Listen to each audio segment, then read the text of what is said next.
নারীরা যদি পর্দা করা শুরু করে দেয় তাহলে বিলিয়ন ডলারের কসমেটিক্স আর মেকআপ ইন্ডাস্ট্রিগুলোর কি হবে একবার চিন্তা করেন, একবার ভেবে দেখেছেন?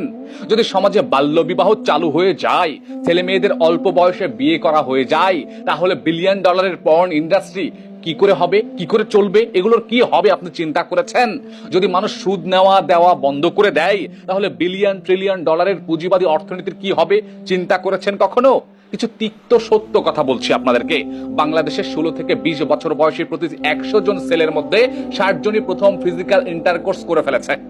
অথচ রাষ্ট্রের চোখে চাইল্ড হয়ে আছে, অথচ দেশের চোখে চাইল্ড হয়ে আছে, অথচ আমাদের চোখে চাইল্ড হয়ে আছে।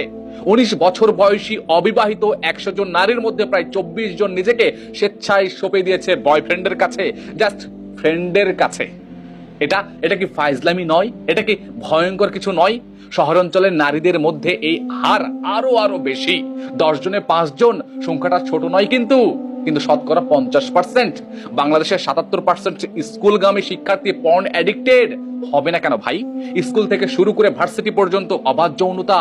সহশিক্ষার কথা বলেন, সেকুলার শিক্ষার কথা বলেন, যারা অর্থেই ধর্মহীন শিক্ষা রয়েছে, সারাদিন থাকে মেয়েদের সাথে আর রাত্রে স্মার্টফোন বা ল্যাপটপে পর্ন দেখে আর গিটারে সুর তোলে। নির্বোধ কোথাকার।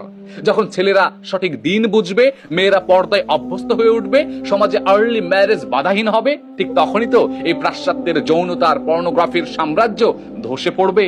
আপনি কি চিন্তা করেন কখনো এগুলো নিয়ে?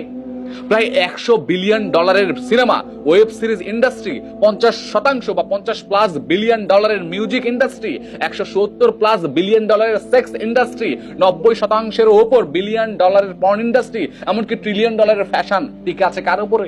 কখনো প্রশ্ন করেন? কখনো চিন্তা করে দেখেছেন? কখনো ভেবে দেখেছেন আপনারা?